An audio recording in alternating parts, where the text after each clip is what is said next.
дастовардҳо ва талошҳои Тоҷикистон дар соҳаи варзиш боис ба он гардидааст, ки масъулони сатҳи осиёи ҷаҳонӣ дар риштаҳои гуногуни варзиш таваҷҷӯҳ ба меҳани мо зоҳир мекунанд.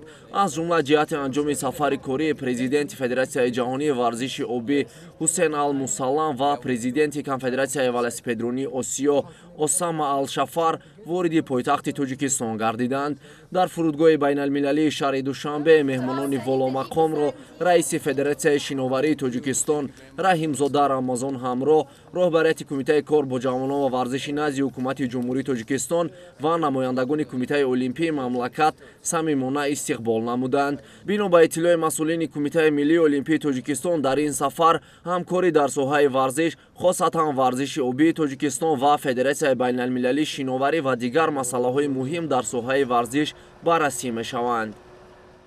I'm very happy to be in Tajikistan, Dushanbe, and especially. بسیار خوشبختم که در دوشنبه و کمیته المپی تاجیکستان قرار دارم. هر باره به اینجا میآیم با صمیمیت دوستانه مرا پیشواز میگیرند و حس میکنم که اینجا ورزش را دوست می‌دارند. با همین سبب بار اول در سال 1991 به تاجیکستان آمدم. مقصد رشد دادن ورزش را در اینجا داشتیم، بخصوص در رشته ورزش‌های آبی. همچنین پرزیدنت ورزش‌های آبی مقصد ما نه تنها غالبیت و کسب مدال، بلکه همچنین جلب هرچی بیشتری نسل و نورس جوان به نمودهای ورزشی آبی و تامین سلامتی جامعه میباشد.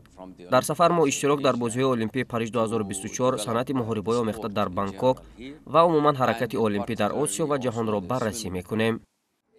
پس از انجام مراسم استقبال، مهمانان عالی‌قدر جهت انجام وخوری با کمیته ملی المپی تشریف آورده با رهبریت کمیته ملی المپی تاجیکستان دیدار انجام دادند. در این وخوری با اشاره به برگزاری چهاربینی‌های محتشم ورزشی در سال 2024، مسائل رشد ورزش در کشور ما و اشتراک ورزشگرانمان در بازی‌های المپی و دیگر چهاربینی‌های بین‌المللی بررسی گردید.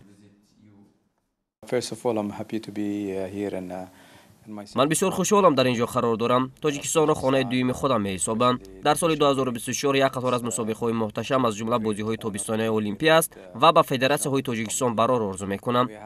تشکر مخصوص خویش را به پرزیدنت تاجیکستان محترم جناب عالی امامعلی رحمان می‌رسانم که این ساحه ورزش و ورزشکاران کشور را به پررگی دستگیری می‌کنند.